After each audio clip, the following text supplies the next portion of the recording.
Everybody. Very nice day in September. And you know how I always like to predict the weather for you. I say good luck when October comes along. It might be one or the other. So I'd like to call this meeting to order, the Dunn County Aging Disability Resource Center Advisory Committee and Nutrition. Yes, we got nutrition today. Good deal committee. And we're the Dunn County, what are we called? We're called the Government Center. Yeah, right out there in front of them. So got the meeting called to order, and I see roll call. Let's just introduce ourselves again, because this guy came in the corner down here and he looks familiar, but until we hear for sure who he is, Dave, you want to let us know who we are, and we'll go around and introduce ourselves. Just a reminder, everybody, if you're going to speak, push the little person.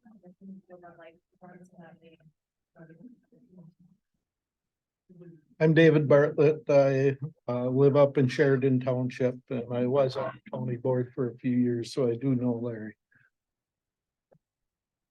Okay, Yep, I'm Maria Butkowski, and I'm on the nutrition and then the larger board and live in the River Heights area. I'm Betty Zimi, the Zoom person normally. And I am on the Nutrition Advisory Council. Sherry Homestead, retired senior center director. Deanne Bartz, retired from Dunn County Home Care and serve on the ADRC board, and I'm active in the Alzheimer's realm as well.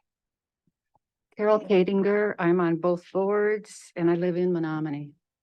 I'm Larry, and Dave was the chairman the whole time I was on the board, and even when I was acting up, he'd let me speak. Okay. Luke Wilsey, District 8 rep.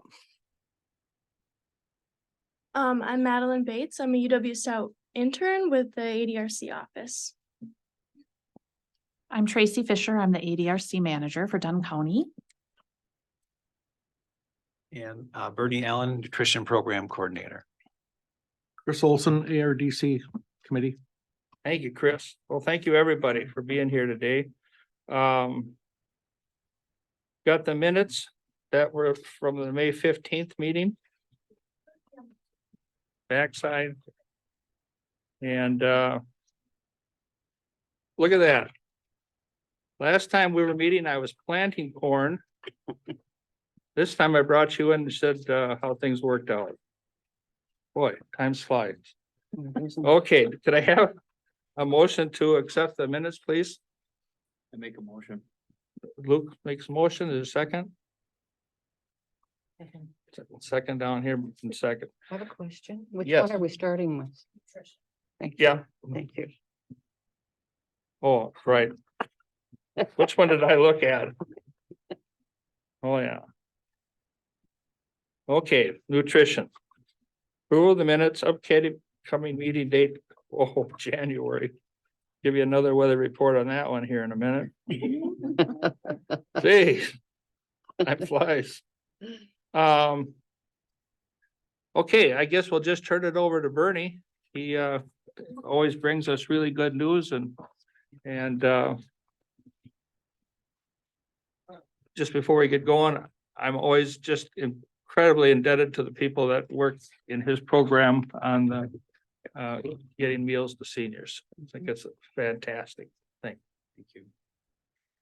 All right, so I will just basically provide some updates as far as what's been going on with the program since the last time we met. And excuse me, I just put together a few numbers to start off. So I compared the most recent information we have is from August. So in August of 2023, we provided a total of 3,817 meals. And 2,298 of those meals, so a big chunk of that was home delivered meals. And then I looked back over the last couple of years just to see how that compared. And overall, it's is pretty similar. Last August, 2022, we, provided 3,403 meals. And of that, 2,508 were home delivered. And then back in, August of 2021, we provided, a total of 2,954 meals. And of those meals, 2,235 were home delivered. So you can see the total meals has gone up, excuse me. The home delivered has been pretty steady that and that for those last 3 years. So, and then next on the updates here, I had mentioned in our previous meeting that we were in the long process of getting back together with the Hmong Friendship Group, which meets monthly now.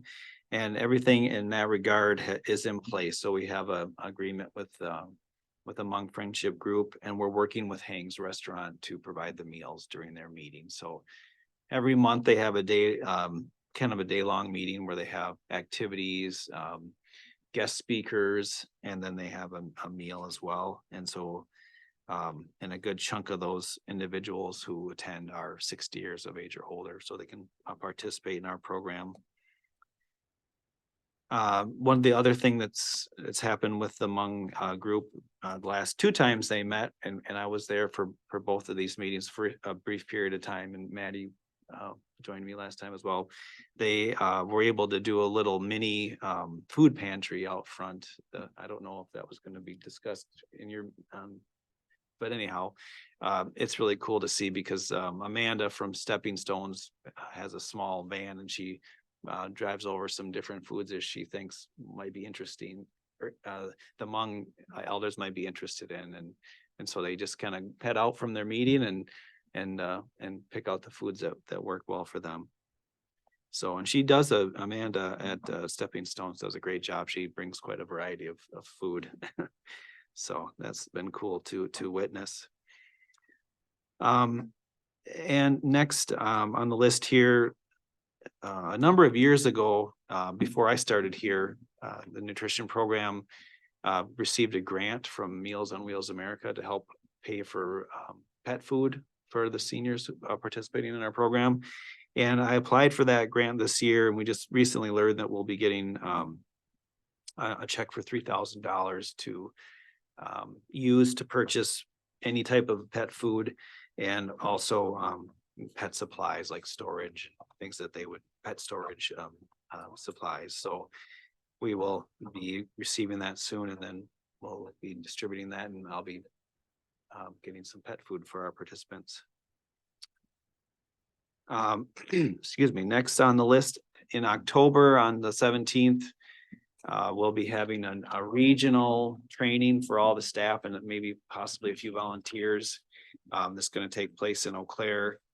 Since the pandemic, most of all the training's been virtual, online. And so this is the first one that's been in our region. And it's, like I said, it's going to be in Eau Claire. So that'll be kind of nice to have everyone together for the first time in a long time. And then lastly, that kind of something I think I pretty much mentioned every time we meet is that we are in need of volunteers. Our meals are getting out, our people are receiving their meals, but we would like to add some more volunteers, and we've done some advertising, but it really hasn't recently anyway resulted in any new volunteers. So something kind of constantly working on, I would say. Yeah. Yeah, and that's the list I have for program updates. Any questions at all? Anybody for Bernie? I do. I have a question, Bernie. Sure. I have some questions about the farmer's market. Who, do we talk to the person who runs that if we have some concerns or issues with it? Or do we talk to you? And this About is the main thing I'm thinking about, is that it seems as if they will not break up those baskets. There are some of us who live alone. And so you have to buy a whole basket of tomatoes or a whole basket of cucumbers. And they will not, what would be great for me is I'd say, okay, I'll take 1 pepper, I'll take 2 tomatoes, I'll take 2 or 3 cucumbers. They won't do that. And at least that's Oh. what I was told. Yeah. And that is an issue for those of us who live alone. So you mean if you're using a senior farmers market Right. voucher? Yeah. Well, no, not, I just anybody. I heard a man complaining in front of me. He had, I don't know what it was in the bag, but it was like one tubular thing. And I think they wanted, he said, what? You want $5 for this? And he said, why so much? And she said, well, prices have gone up. And he said, I don't understand. You plant the seeds, you grow, and I don't see them gone up because I plant too. So there's that issue. Of course, the prices have gone up. So you want 1 basket, there's $5 there for anybody, especially those of us who have low income. So it is an issue, especially if you're single. No one else in the household. So I don't know if that can be addressed or not. I can look into that. I know there is that particular person that's usually there that kind of runs, I don't know what her title is, but she runs the farmer's market and she helps with like the tokens. Is that her name? Veronica? Yeah. I could look into that and Okay. and figure out her contact information. I'm sure it's probably on their website and ask. Yeah. And by the way, that man put that product back down. He didn't Yeah. take it. I Mhm. think, and again, we could certainly provide that feedback to the coordinator, but I think the vendors themselves divide things out. So I don't think that there are rules on how the vendors have to do it. It maybe just be that the feedback should be shared with them, that maybe it would be nice if they offered some more options instead of having to buy a whole basket. Right. Exactly like you said, for a single Yeah. person, you don't want to buy things and then have it go to waste. And because this you can't- person also asked her if she would take $1 off and she said no. She would not bargain with him at all. And there, I don't know if there's a consensus between all of the vendors for these rules or not, but I haven't found anybody who's willing, to divide it up like that. We can certainly try to provide that feedback. I mean, and just see if that's something that they would be willing to discuss with their vendors. Yeah. Tracy, maybe talking to the Parks and Rec too, since it is a city Menominee facility. Yeah. Because there are rules by the state for farmers market. Sure. We can look into that, can't we, Bernie? Yes, Yeah, that's, definitely. I mean, that's Yeah, good feedback. And I mean, a lot of our seniors are living in a single person household or even a household of 2, and it's hard to use all that produce before it goes bad. So Yeah, that's the first time I've really heard of that. I don't know. I'll research that and Okay. see what the guidelines are. If there is a vendor that does that, let me know which one. Okay. Yeah. I think it'd be an opportunity for a vendor to say, somebody, I to mean, be come a on. little bit. Everybody else wants to sell you a whole basket full. I'll just like 1 cob for, oh, by the way, those are free. And it is field corn, right? It is Can't field corn, boil- but boil it either. if you could be really kind to the birds and squirrels and take a little kernels off and it's, it goes a long ways. Or, sorry, Tracy, or you could take a few kernels off and then plant them. And then next year you'll have your own corn. I mean, out in the gardens. Bernie, I think this Hmong friendship group is amazing, especially with the senior citizens, because that first generation group that are my age and older that are here. I can't think of how difficult that would be to be uprooted and have to move and be in a new position where the Hmong people that I've met have all been probably 2nd or 3rd generation. And Sia, I don't know if she's the one that runs the restaurant, but she used to work at Walmart. And it was just, a real pleasure to meet, somebody that's had their life so upended to, and then, be so productive at her job,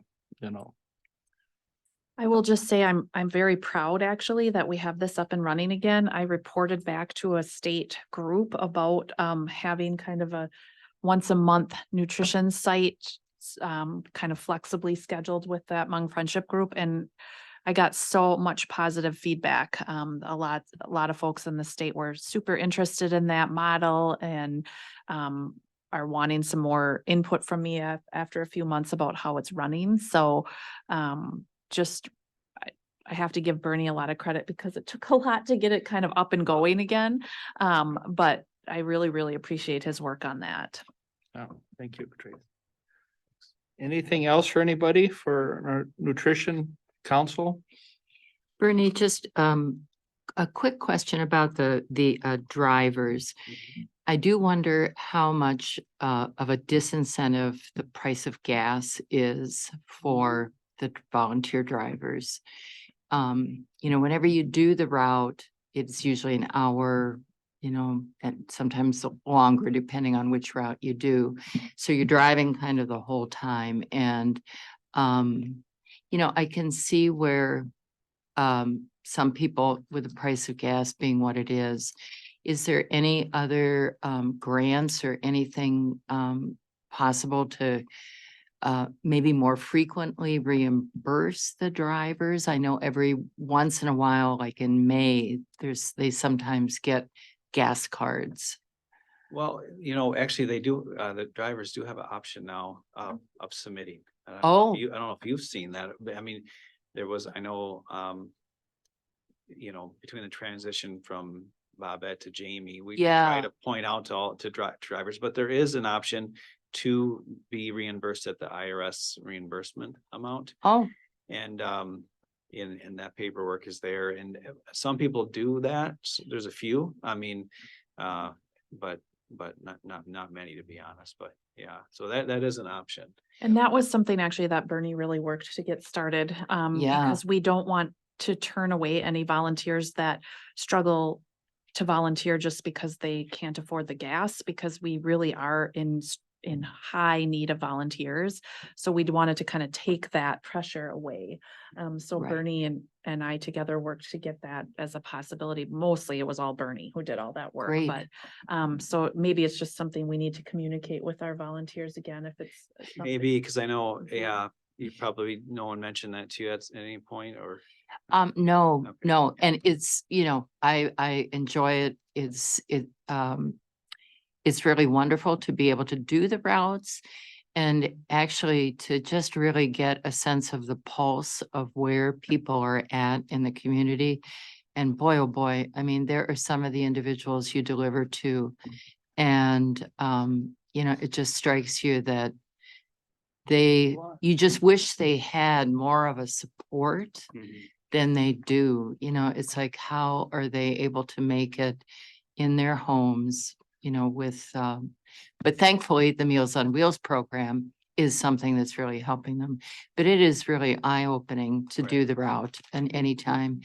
But the only, now, whenever there's ads in like the Shirley Doan flyer that goes out, does it say something about that a reimbursement for gas might be should, possible? yeah. It does, Okay. Maria. It's in little print at the Oh, bottom. okay. But when people typically contact either myself or Bernie, and I think it's something that we initially do offer to Yeah. folks just so that they know.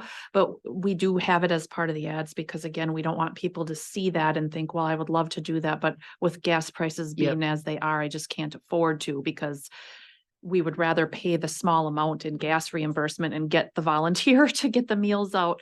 Right. Some counties have gone to paid drivers. Yeah, And like Eau Claire County has some paid drivers, and that would really, really increase the cost of that program. And so, Right.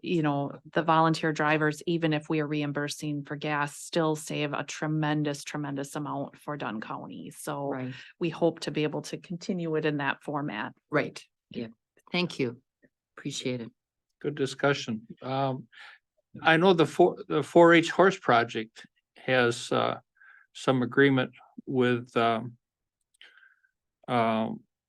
Quick Trip on buying fuel cards that saves them at 3 or 4 cents a gallon. And I would imagine that Synergy Co-op would do also as they have with their membership stuff. So I mean, there are options out there to save a little bit, because a little bit adds up, because, you know, And it I just think does. the county also has an agreement with some fuel card discounts of some amount through Quick Trip.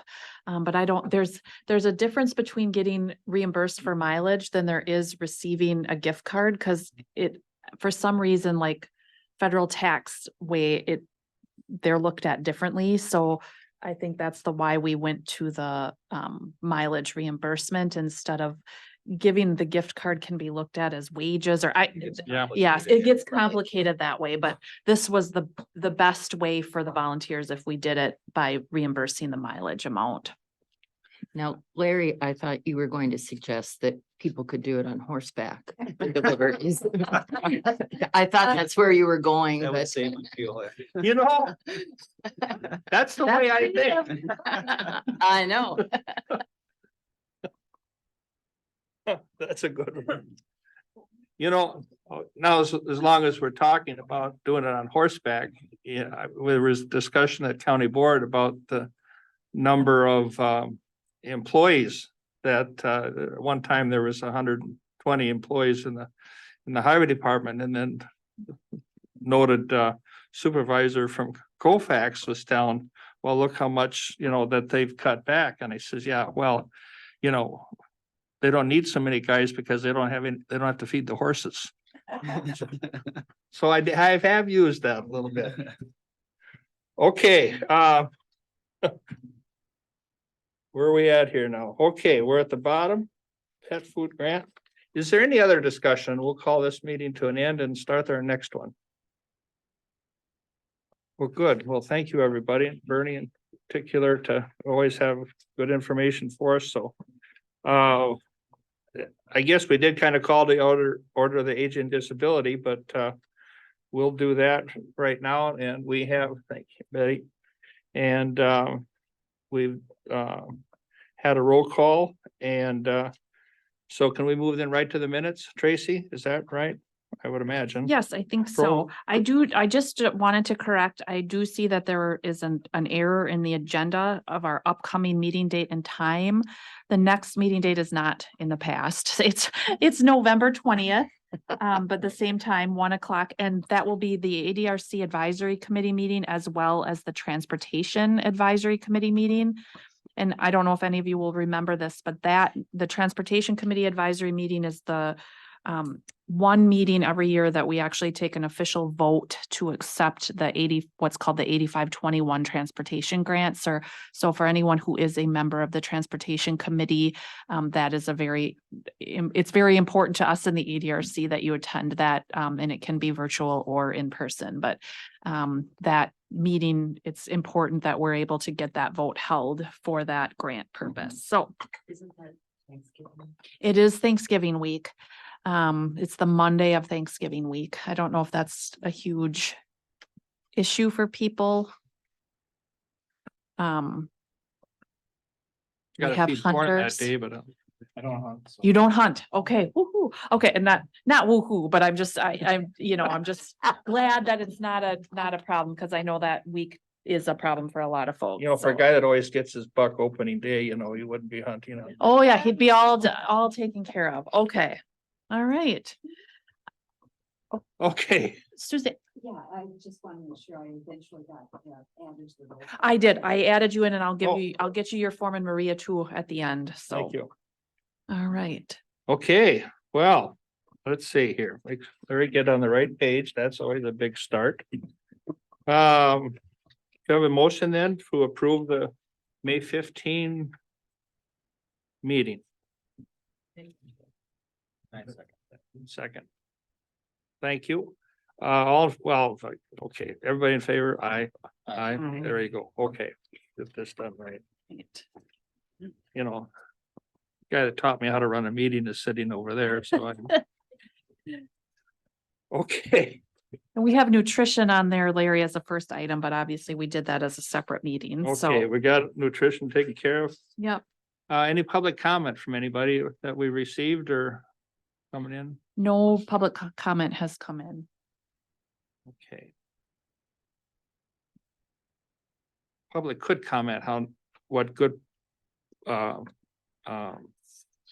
things have been said about Dunn County ADRC in the public media. It's Well, been- thank I mean, you. it's been, really nice to read about what you're doing. And, There was a nice article that the Colfax Messenger did about the ILSP program, and we had quite a few people call us afterwards, so it Yeah. really helped to get the word out about the program, so I was really happy about that. Wasn't that in the Dunn County News also? It was, Yeah. yes, I think it was shared to both, so, yeah. Just for your information, I'm on a Leader Telegram Community Advisory Board now, so if you need anything channeled. Oh, wonderful. I've got a, Yes, absolutely. Yes, absolutely. That's amazing. Good to know. I'm making myself a note. yeah. That'd be a real step in the right direction for those folks that get back and take care of a little information from Dunn County. So Larry, can I just go ahead into my Yeah, report? go right Okay, ahead. I did just want to give you a small update on that ILSP program. For those of you who don't remember, it's the Independent Living Skills Pilot. The one that Dunn County is the lead county in the 3-county group of Eau Claire, Chippewa, and Dunn. And we have the 430 enrollment slots. It is fully operating now. Just the September 5th was when we were able to start putting people into the state computer system to get them fully enrolled. And it seems to be going well. Our 2 staff members that are serving the 3-county area are incredibly busy. They've already done, I believe, the last number last week was they had done 60 home visits. They started doing home visits in August, so they're very, very busy. We have, at this point, we believe about a quarter of the enrollment slots are filled or we have folks for about a quarter. So we probably have about 75% of those 430 position or enrollment slots filled. And the goal is to have those all filled by the end of March 2024. So I think we're well on track for that. I think it's likely that they will probably be filled prior to March of 2024, but that's when that's the end of the enrollment period with the state. So I think that things are very well on track. So far, folks who have qualified for the program have been incredibly excited and grateful. Some of the things that people are hoping to spend money for are building ramps, paying for Meals on Wheels. It's been a struggle for some of the folks who've enrolled in the program, although Meals on Wheels or home delivered meals, we ask for a donation, but we never require that. But again, I think there are a lot of folks who just feel that they don't want to participate if they can't contribute in some way. Lots of people needing caregiver support, needing folks to come in and help with showering, that sort of thing.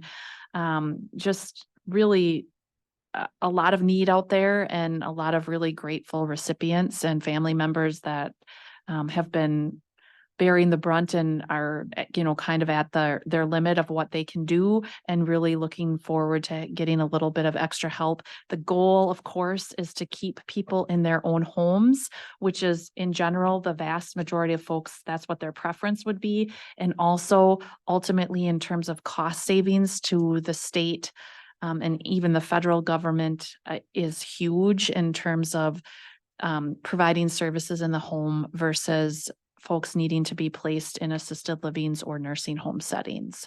So a lot of hope that program is going to be very successful. And so far it's looking like it definitely really good, I think really good success already. So I will just keep you updated on that program, but it's very interesting. I had the field aide for Congressman Van Orden came to see me last week, and he had not heard of that program. He wasn't aware that it was in this region. And again, the money that is federal money that is being used to fund that program. It's repurposed ARPA funding. And so, the federal congressman that's of interest to him, and his aide had actually followed up with me and said that Congressman Van Orden was very, very interested to know that pilot is in his area, and he will follow it with interest. And that I think is very important feedback, because if the pilot is successful, the state intends to request additional funding from the federal government to continue that. So if we are able to garner support from our federal politicians, I think that would be really helpful. So that was a good connection. I think that I made it. It just was on happenstance that he's kind of doing his rounds and came to see me last week. So that worked out really well. The federal government is cracking down on the nursing homes. I'm wondering if there will be more grants out there for people like yourself that are helping to keep people out of nursing homes. I think that there's always going to be interest in that direction, just because I think because of how this population is growing, I think all levels of government, federal, state, county, I think we all recognize that trying to keep, again, as long as it is safe for somebody to stay in their home setting, again, that is the vast majority of folks, that's what they would prefer, and it saves money. So I think that there is probably going to be a lot more interest in looking at more innovative programs that might do things that we haven't done in the past, in order to keep people at where they would prefer to be, and also where it's the least expensive to keep them, as long as they're safe. Nobody is ever gonna, I definitely want people to be at home if they can, but I'm never going to promote something that is not a safe plan for people. I mean, they have to be, sometimes people do need the higher levels of care, but again, historically, the only choice for folks if they received state benefits was to go to a nursing home type setting. And now that we have more of these community-based programs, you can see the cost savings. And again, with this kind of larger population that we're going to be set to serve over the next 30 years, I think we are going to need to be more creative and be able to provide even more in the community. And, as many of us know, there are just a shrinking pool of nursing homes. I think many of us probably are aware that the Colfax Nursing Home closed their nursing home beds and switched them to assisted living. Heritage of Elmwood completely closed. And a lot of our Dunn County residents went to Heritage of Elmwood. When we were going through, there's a state process when a nursing home closes that ADRCs have to be involved in, because we're offering resources to those folks that are going to be relocated. And I talked to our regional representative of the state, and I said, it's been a long time since we've been part of a nursing home closure. Can you walk me through these process? And she said, I sure can. But she's like, I have to tell you, I'm shocked that it's the first time you've gone through this, because, and this was in May of this year, it was her 6th nursing home closure in just the western region of Wisconsin that she was going through. So it feels like just as we're having this larger population of need, we're having a smaller amount of resources available. So again, I think that there will definitely be more and more interest in how we can serve people in the community, and we're going to have to look at different ways that we're providing support. So I have a question. So if nursing homes are closing, is it because they can't get staff? That is a huge factor that a lot of them are, that I'm hearing. I think there's a whole lot of things that are coming together from what I've heard. Some of it is that they're not funded at the level that they should be. Many nursing homes have a very high percentage of people that are eligible for the Medicaid program. And the Medicaid program is the program where once someone's assets are spent down to a certain level, then the vast majority of their care is paid for by the Medicaid program, which is a combined federal and state program, but they reimburse at a much lower rate than the actual care. And many nursing homes in our area, I know Heritage of Elmwood had a very high level of Medicaid participants that were living there, but a huge factor right now is staffing, because they were having to pay, either they couldn't find staff at all, or they were having to pay huge fees to have staffing agencies provide staff. It's really you know, and again, it's not just at the nursing home level, because I think that this is affecting healthcare across the board, but definitely the caregiver shortage is starting to feel like a crisis. Doesn't the county have to help also with the state and? So Federal? the Medicaid filters, it's a federal program that filters to the state and then filters to the county. So right. yeah, it affects Right. all levels of Right. government, really. I remember talking to a board member a few years ago, and that was a real concern for the board. Right. Uh, Was there another program for the building of the ramps and stuff for homebound people called Sarah, or was it that they were not eligible for the ILSP because there was an existing program? Oh, Iris, Iris. Iris and Family Care. Yep. And so the difference really between the Iris and Family Care program, Larry, and the ILSP program is that folks who are eligible for the Iris and Family Care program already are eligible for Medicaid. So their income is really quite low. Typically, they have to have spent their assets down to about 2,000. What's innovative about the Iris program is that financially there's more flexibility, because people can be up to 300% of the federal poverty level and still be eligible for the program. So that's really the ILSP program really is kind of designed based on that IRIS program.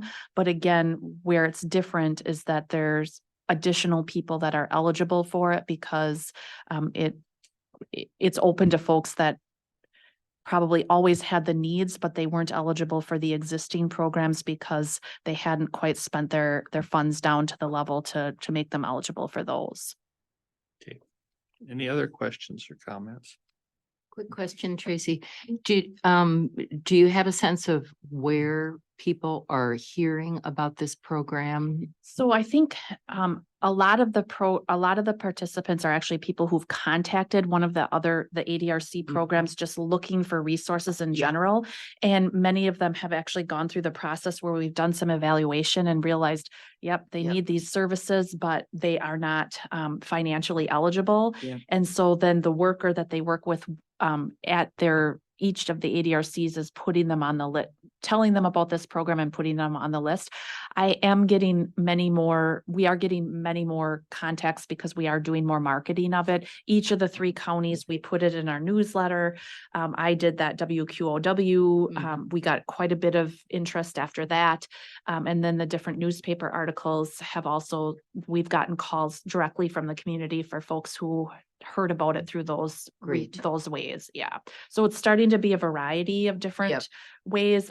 All 3, myself, Leslie, and Linda, who are the 3 ADRC managers involved, we've all now spoken with different community groups about the program as well. I just talked to the retired Dunn County Educators Group last week, and there was a lot of interest. I mean, not necessarily for the folks themselves, but they had friends or knew of people or had parents or something like that they thought. So we're really trying to get the word out in a number of different ways. Great. Thank you. Well, should we go on to that transport? How about if we just take a minute? I'd like the intern to introduce herself and give us again a little bit more how you got to here. So I am a master's student at UW Stout, and so I'm finishing my master's this December. I'll graduate. But to become a registered dietitian, you have to complete a dietetic internship, which is an accredited program. So we have to meet certain qualifications and requirements.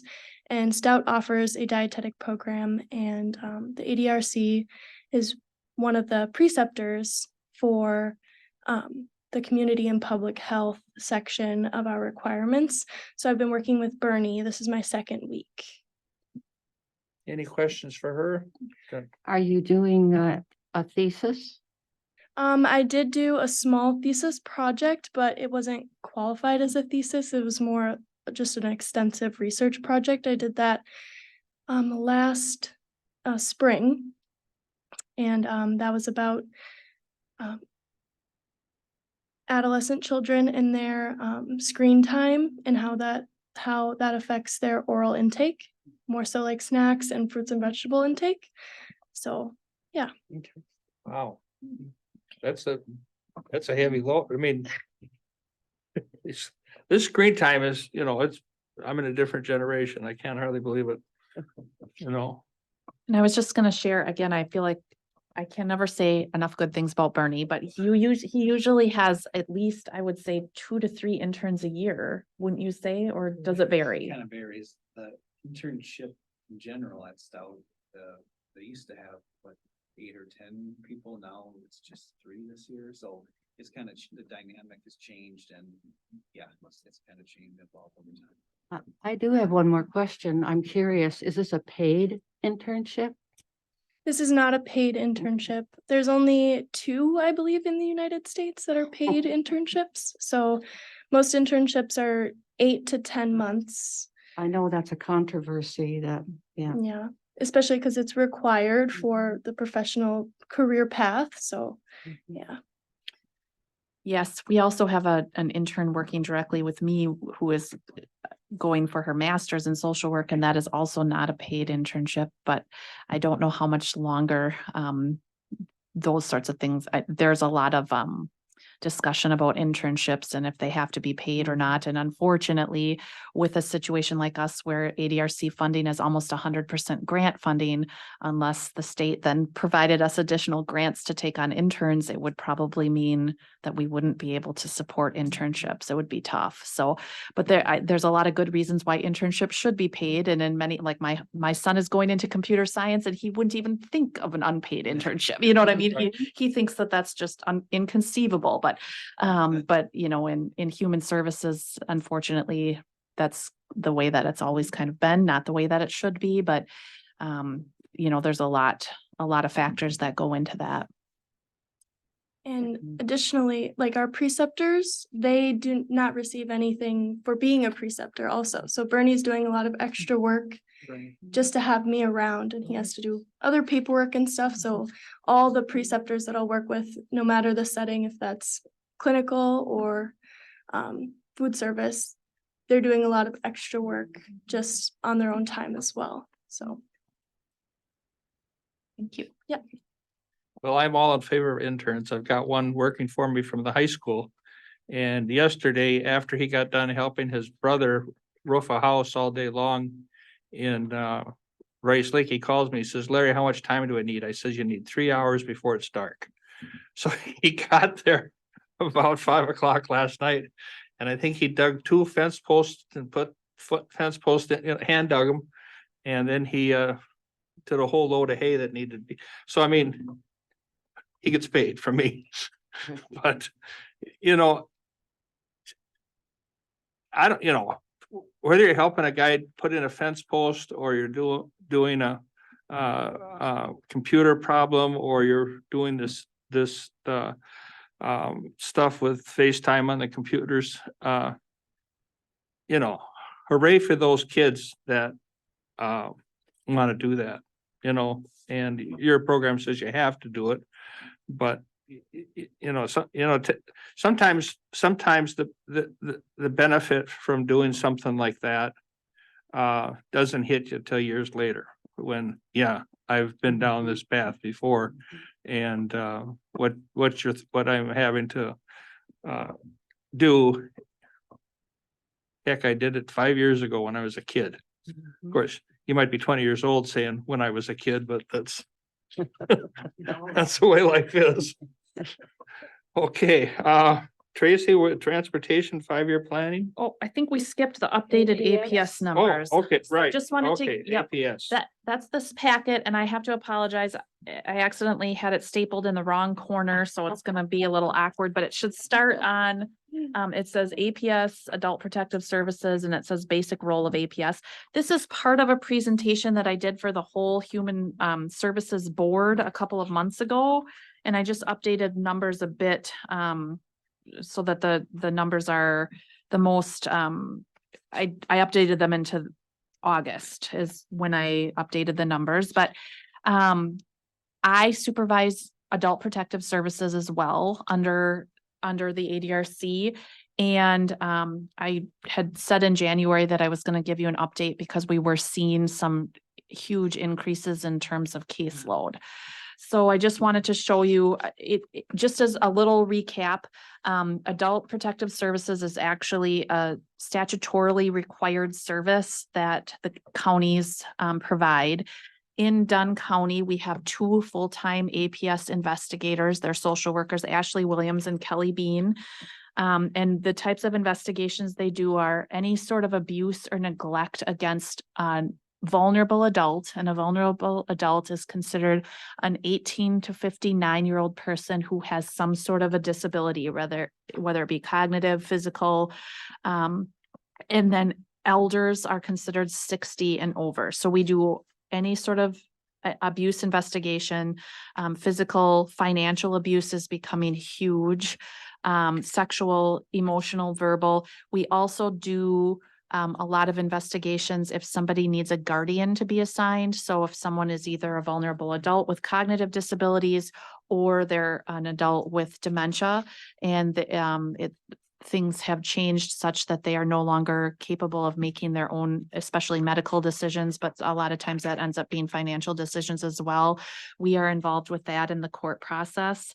And we also can do what are called protective placements. If an elder or an adult with disabilities is in immediate danger, we have some very limited court powers to temporarily take them into custody and make sure that they're safe until a better plan can be put into place. One positive thing about APS in Dunn County is that we did partner starting last year with the Department of Justice for an elder abuse awareness grant, which the Department of Justice was actually successful in getting. And what that will mean is that we are partnering with law enforcement and our local domestic violence services, the Bridge to Hope.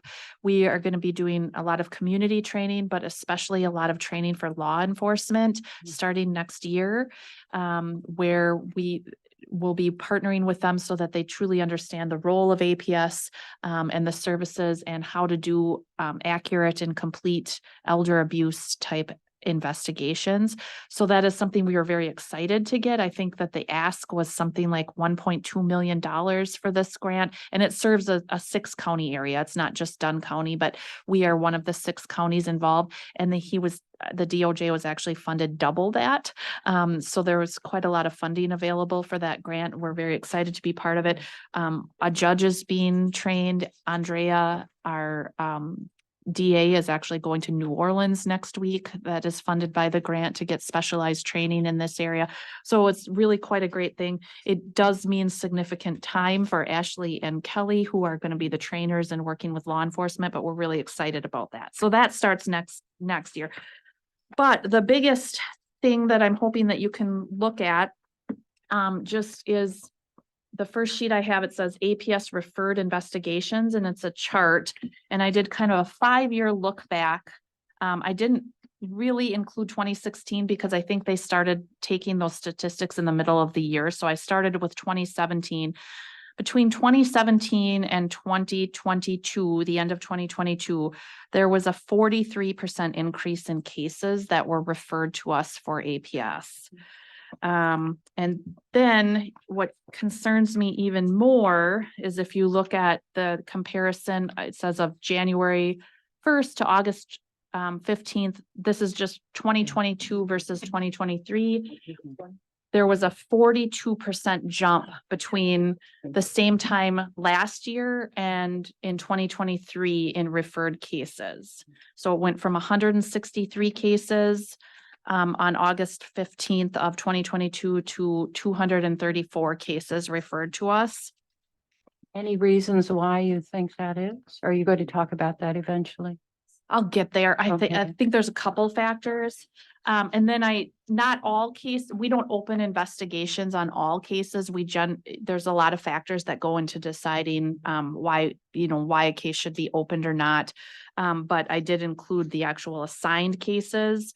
Between 2022 and 2023, they jumped 35%. We generally screen in, it's usually about 80% of cases that we get calls on. About 80% of cases are screened in, and that's pretty much typical across the state. I think there's a couple of reasons why we're seeing such a big jump, but the overwhelming reason is gonna be that increasing number of consumers. Chart, truly just numbers are increasing in this baby boom- population. Baby Yeah. boomer. About 85% of our cases fall into the elder category. And that's been statistically similar in the past 5 years that I could look at.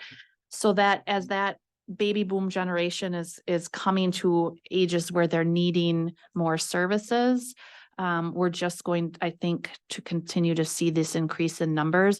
We're also really working to partner with organizations a lot more. That includes banks, our law enforcement, just so that they are aware of the services that we can provide. There are still sometimes we run into people who have not heard of adult protection. They didn't know there were services that they could report things to for investigations.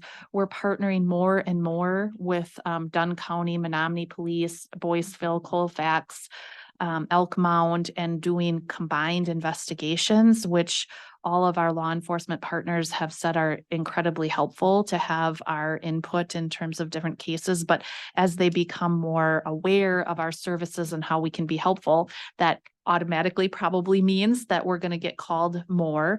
And I would anticipate that that would increase as well as this partnership in terms of this education program works. The law enforcement partners that we have all committed to have all 100% of their officers go through our elder abuse training. Again, we'll be running it. It's a 3-year grant. So we'll be starting next year and we'll be doing those trainings over a 2-year period with law enforcement. But again, once I think that officers fully understand how we can help, and I have a feeling they'll be reaching out to us more. But I think truly the numbers are increasing just because this population is increasing.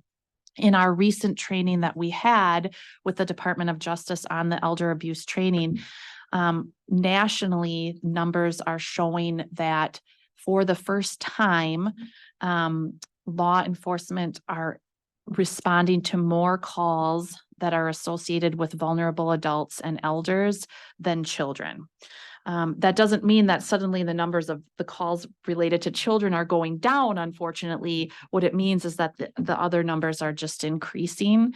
So I don't think any of this is new or is different in Dunn County than it is anywhere else. But what it means for Dunn County is that I have 2 investigators that are serving the entire county, and it's just getting to the point where it isn't feasible. I would say actually it probably isn't feasible right now. They're both averaging caseloads of over 30 cases, and best practice would be that they'd be closer to 15. But I only have 2 people. I take a case where I can, but I again don't have the training that they do. I manage the program, but I'm not trained as an investigator. I've done a few things. I've reassigned some tasks to other staff within the ADRC. And again, that's not best practice, and it probably doesn't work as well as it should, but I needed to do something to allow for my investigators to actually be focusing their time on investigation instead of, there are certain folks that we have to do a yearly court report for. That task I've reassigned to other workers temporarily, but we have asked, we did request in the budget for an additional APS investigator this year. I hope it gets approved. I know there's tons of things that county boards have to evaluate, but I feel like the data is there and it certainly isn't going to go away. So I just thought I should give you guys an update as to where we're sitting with APS. I just looked at the numbers last Friday, and we are currently above where we were at the end of the year last year in both referred cases that we've received and cases that the workers have been assigned, and we have 3.5 months to go yet. So the numbers are just exploding, and the staff, have capacity. They can only see so many people. There's only so many days in the, hours in the week that they can do things, and numbers are just increasing. And again, this is both common amongst the state is what I'm hearing, and it's common nationally. So again, I just feel like folks should know that you may see that that request has gone through for that additional APS position and where that's coming from. So, you know, and the other thing, there's just the complexity of some of the cases that we're dealing with are so much more than what perhaps APS work used to be in the past.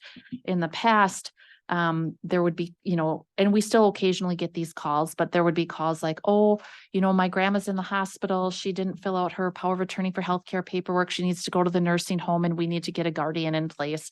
And there would be those sorts of things that we would have to work with. Sometimes we still get those types of calls, but now there is way more calls about very complex situations where we're needing to include our behavioral health unit, law enforcement, you know, our state surveyors that look into group homes, and the cases are just staying open for that much longer because of the complexity involved.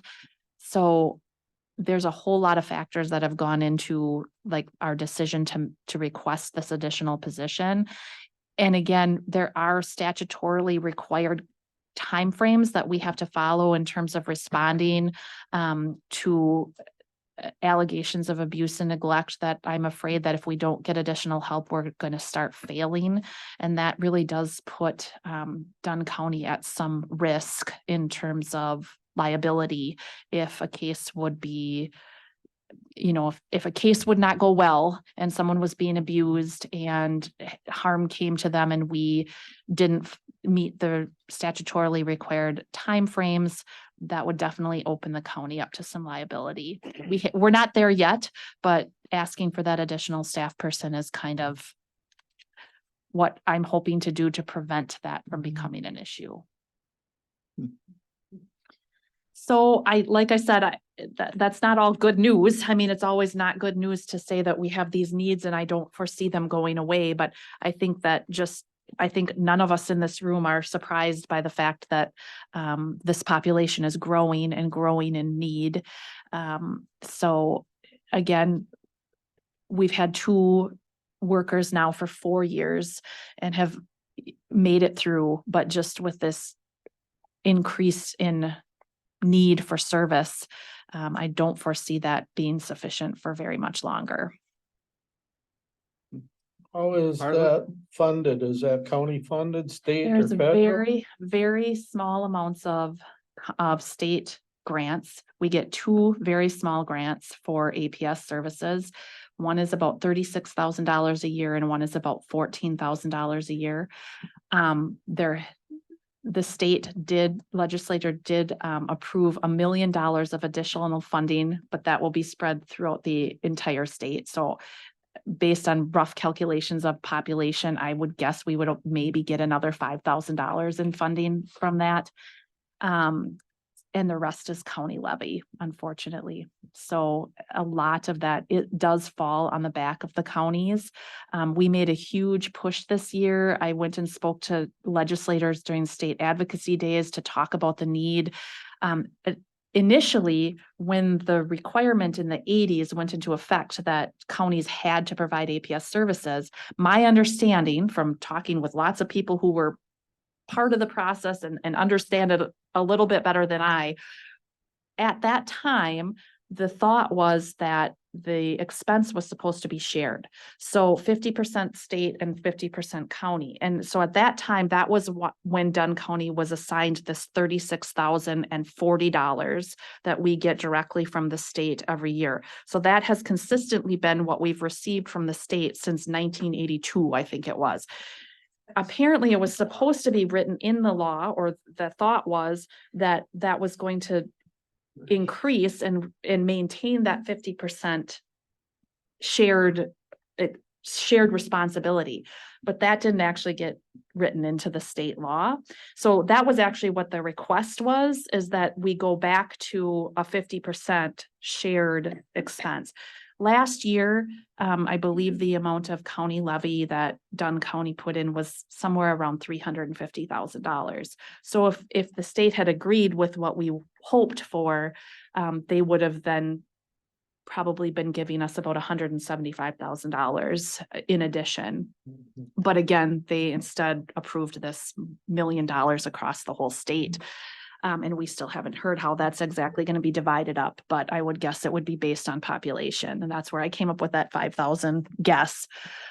So again, that is our advocacy agencies that work with elders. That's still something we actually intend to go back to our legislators, our state legislators with even before the next budget cycle, to really try to advocate for that, because it really is not it is not fair. It is not shared, but the state has put the onus on the counties that we are statutorily responsible for completing these services. So it's tough. Yeah, they have, the state has lots of non-funded mandates or Exactly. underfunded mandates for And- years, Right. especially in health and human services, but that's what the county board has to push on, is going to those meetings and pushing on the legislators whenever you can. Right. I don't know what you're doing now, but we used to send a team. I'm sure you do. Right. And I would definitely say, Dave, that you hit the nail on the head. It's like, even when we were going around talking to our legislators, several of them said, there are really great bills that are being presented, and unfortunately we can't support them because it'll be another unfunded mandate to the county for more services that are not supported. And I would say there is some funding for APS, but definitely underfunded by a huge amount.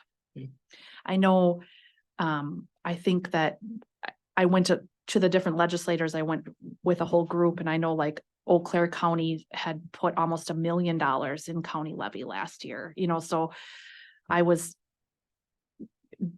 upset to find out that we were putting about 350,000, but just across the state, there are just huge amounts of a county levy that are going into APS services. And Tracy, your budget is under health, the health department, right? Health and Human Services. Okay. Yeah. So Paula would have gave that presentation? Yes. Yep, okay. Yep. That would be Paula, would have presented it to you, to the different boards. So. But yeah. Yes, I was wondering if you could, if one comes to mind easily, if you could. The magic. If you could give us an example of one of the cases that were in your graphs that Sure. didn't get accepted for action. So there's a whole variety of things, sometimes we get calls from people that they are very well-meaning and they have a lot of concerns about someone, but it just doesn't meet the level of abuse and neglect that we investigate. For example, we may have somebody who calls and says, my grandma refuses to take her medications and she won't go to the doctor. We take the report, we write it up, we validate their concerns because it's certainly concerning. But if the person is able to make their own decisions, you have the right to make decisions, whether they're good or bad for yourself. So unless they're telling us like, my grandma's really confused and she hasn't, she's not herself and I think she has dementia, we may open a case then, because then it's possible that she needs a guardian to make those healthcare decisions. But sometimes we get reports like, she's just a stubborn old woman and she's not taking her insulin right. None of those things are good. I mean, we don't like to hear that, and that's not positive. But if they're competent to make their own decisions, you have the right to make bad decisions, is what we always say. Sometimes we have reports where we have multiple reports about the same situation, or we've investigated something, we've closed an investigation and we get a similar report very close. And so those are screened out for what we call duplication, in that we've already investigated or we already have an open investigation. So we don't pursue a new investigation into the same issue. And sometimes we have situations where it is not our role to investigate. There are different agencies. For example, unfortunately, we are getting a lot more calls about elders who are being defrauded financially by foreign entities. They're getting called, and we're getting more and more faxed reports from banks that are saying, you know, this person gave 5,000.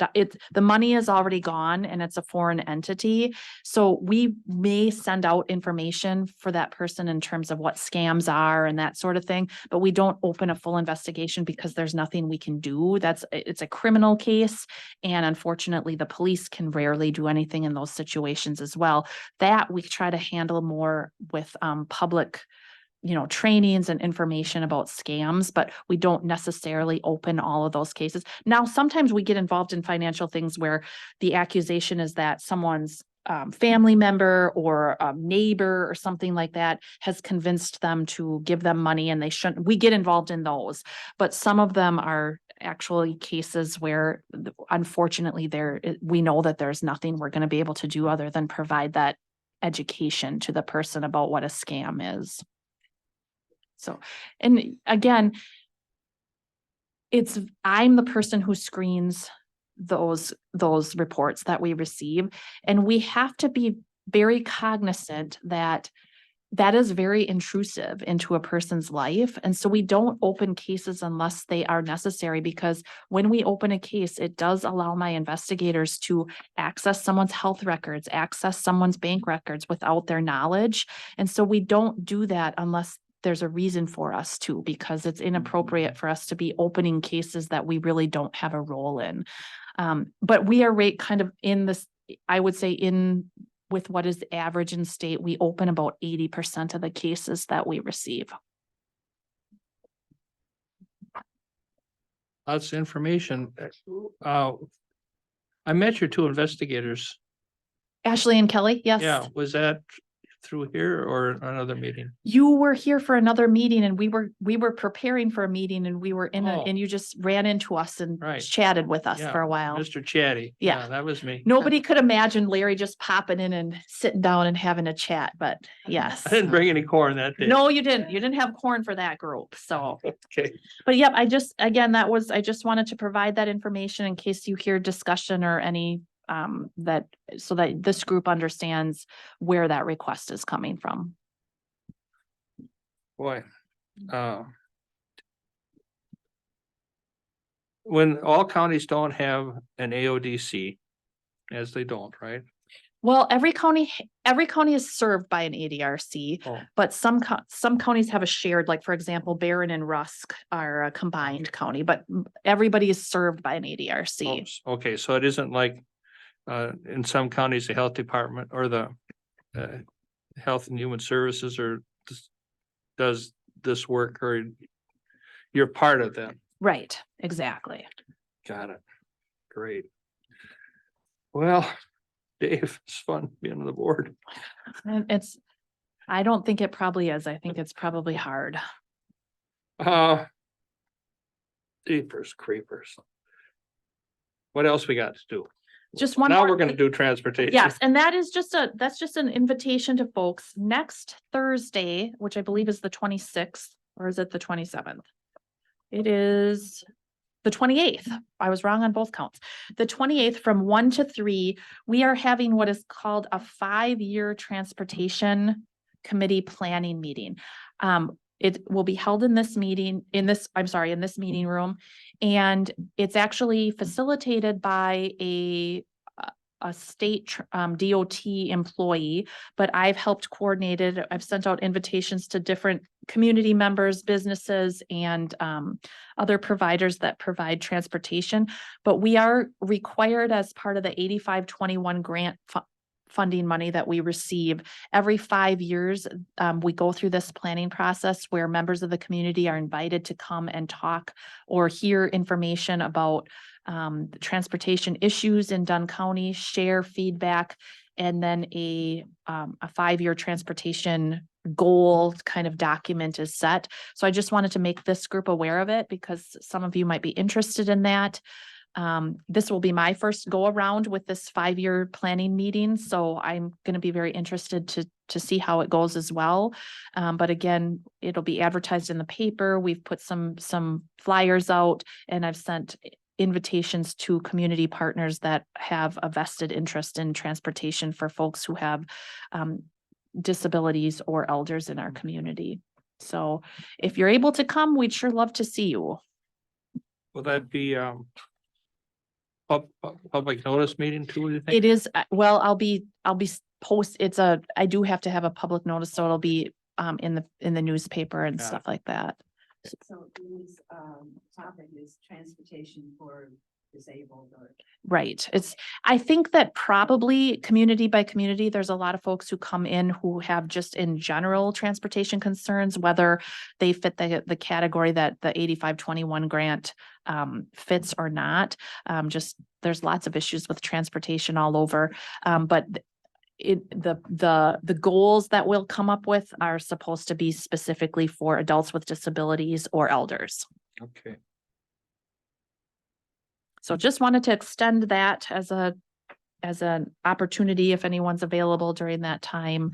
And again, I will be there certainly, and I will be making the coffee and all that kind of good stuff, but I will not be actually facilitating the meeting. It'll be a gentleman named Edwin Rothrock with the DOT. So that's at what time? 1 o'clock on Thursday, the 28th, 1 to 3. Whereas Walmart used to say be there at 1300. Yep, 1300. Okay, anything else, anybody? We've had a lot of stuff good information to go through and certainly plenty to think about. I have one thing, on number 1 for Wisconsin. I'm sure some of you heard about this. We have the most serious falls in the nation, and they're trying to figure out why, and it's not just the ice. Also, I think we're number 1 in drinking too, aren't we? I think we are at the top. Yes, so that definitely probably could play a part. That's part of the factor, and ice is part of it, but they're trying to figure out why so many of us are falling. That is And really serious. And I know several people I've talked to recently who fell and got seriously hurt, but the ambulance wasn't called. So other people drove them, so I think it's higher than what they think it is. And I will just share with you, we have a very limited amount of funding that we have available in the ADRC, where we provide some evidence-based health promotion training. And a big focus on that is actually falls prevention, just because how detrimental falls can be for people in the population we work with. So we're actually looking at doing some programming, and that just kind of builds the obvious need. I had not heard that Wisconsin was number 1 for falls, but In the news recently. I'll have to look that up because that's really interesting. But yes, a serious fall can really impact somebody's quality of Forever. life. And yes, and for some folks, it can mean the difference between being able to live in their home and having to live in a facility. Or live. Right. Yes. I mean, they can result in death, unfortunately. That is very true. Or I think broke your scapula falling off tractor. Right. I've got experience with that too. See, there you go. You know how boats, you hear how a person falls out of a boat and then the boat will continue to go round and round because The tractor does that, huh? the tractor does that too. But And it didn't run over you? let's just say it run over my glasses and my hat. It was that close. Wow. Scary. Yeah. Jeepers. You need the new tractor. Oh.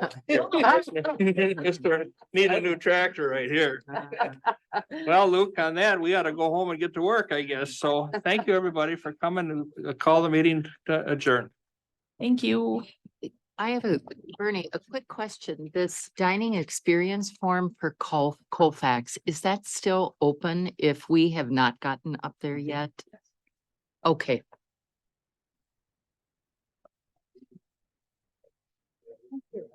Yep. Okay. Well, I finally cleaned through a big pile of papers and found it. So- Yeah, really. Oh. Program or? Dietetic. My master's is about 2 years.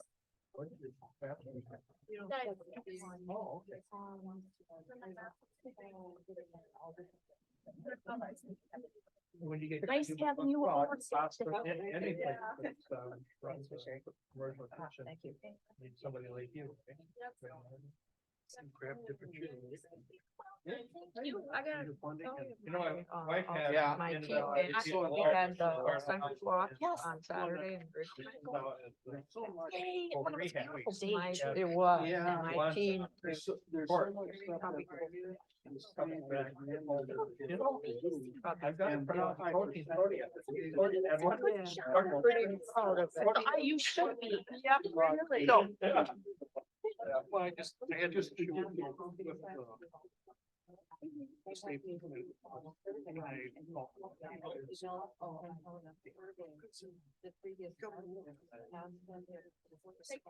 Good, it's good for decoration.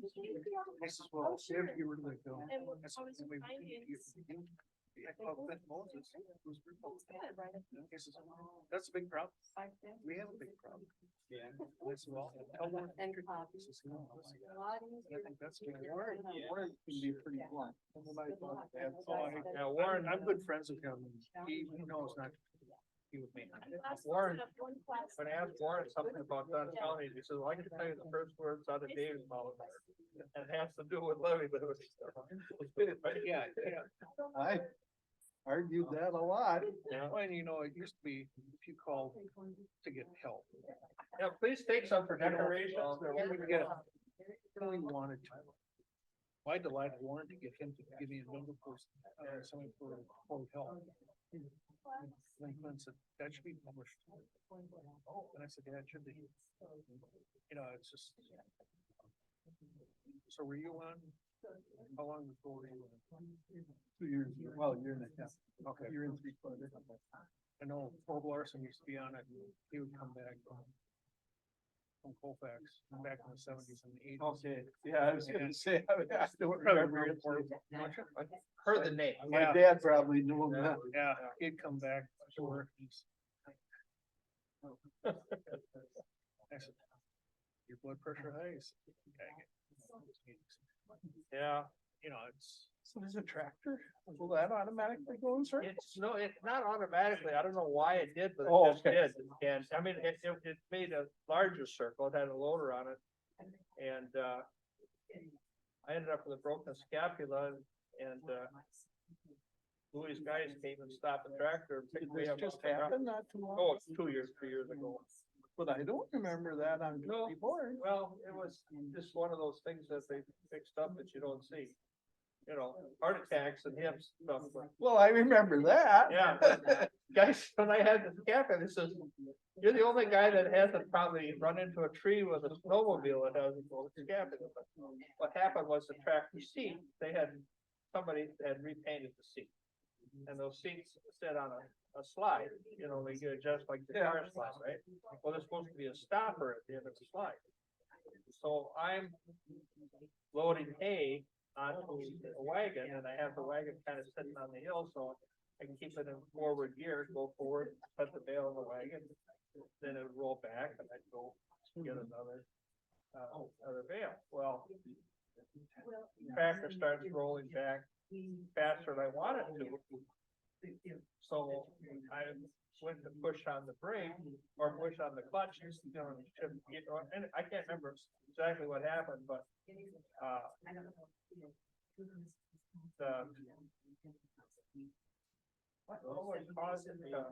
anyway, somehow, or maybe I hit the brake anyway and the seat, oh, that's what it was. I was trying to shift, I couldn't shift, so I was hitting the brake. And when I hit the brake, then the seat starts sliding back. Well, now the foot comes off the clutch and she's still in gear. So the tractor rears up. Oh boy, sends me off the back like a. Yeah, off the back. And I wake up and the tractor is coming at me from that far away. Oh my God. And hat runs over the hat, runs over the glasses. Next time around, it runs over the seat and smashes that. And it's sort of like, I didn't know which way to scramble. So anyway, I got out, okay, but I just ended up having lucky cell phone. I called Louis' shop and they're just got two plumbers there and they're just a half a mile away. And they actually had to come and stop the tractor, jump on the tractor and stop it. And I'm glad you didn't get intimidated with the feet. I ain't kidding you. Head flat on the ground, seeing the front tire of the tractor, and I couldn't, I couldn't, you know, I mean, it's no BS about it. I mean, doesn't rain but in get the my next head few off days. the ground. It's like flowers are on their own. Yeah. So, Kind of how I'm the check the scene, And I've got some back. went to a different tractor, put a loader on. Right. And that tractor, that's not real, it's just about run me over. Now it has a broken hub. I don't think I want to fix that thing, so you can just sit right there with a broken hub. Yeah, last year I found out you don't, turn the corner with the box plate. Oh, I supposed to that catch or what? Yeah, I was at my sister's out there in, Highway 12. Yeah. And I was just going around and. Are you okay? And I said, yeah. All of a sudden the tractor just rolled. Really? And I'm like. And I'm looking and it's like, oh. So I go back to the same for buck. Corner for buck plate. Corner. Oh, I see it on the highway all the time. The tractor roll. Oh, yeah. I got a small tractor, so Yeah. that's only the 5th time I've rolled it. Cleans out my toolbox every time.